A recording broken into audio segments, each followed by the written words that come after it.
There's something haunting, yet deeply human, about this painting by Gustave Courbet. At first glance, it may seem like a lively domestic scene, a room full of women bustling with purpose.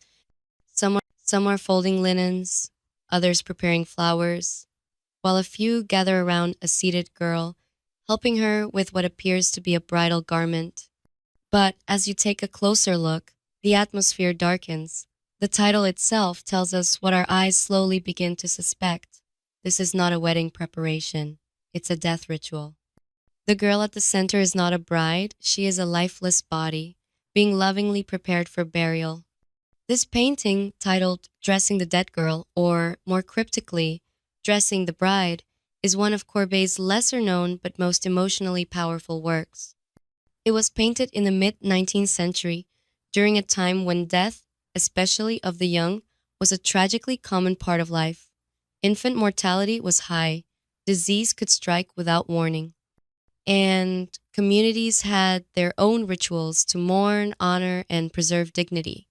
What makes this work so profound is how Courbet transforms grief into grace. The room is filled with women, perhaps sisters, mothers, neighbors, each taking part in the ceremony of care.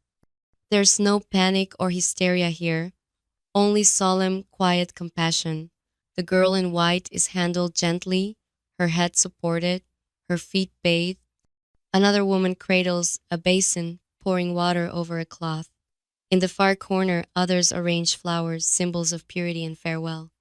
The muted palette, dominated by earthy browns, shadowy grays, and the soft whites of linen and skin, sets the tone. It's neither cold nor sentimental.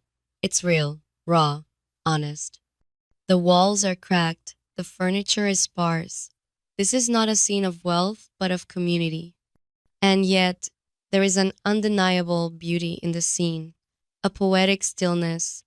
Courbet doesn't idealize death, but he refuses to paint it as something grotesque. Instead, he shows us death as an extension of life, something cared for, handled with love, and accepted by those left behind. The power of this painting lies in its ambiguity. If not for the title, many might assume it was a joyful scene, a young bride being adorned for her wedding, and that's precisely Courbet's genius. He forces us to look again, to confront our assumptions, to witness both the surface and the sorrow beneath it. In an age obsessed with beauty and formality, Courbet gave us reality.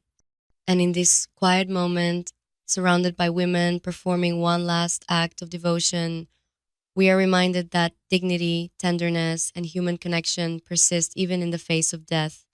So as we look at this painting, we're not just seeing a lifeless girl, we're seeing an entire world of memory, of loss, and of love preserved in brushstrokes for generations to witness.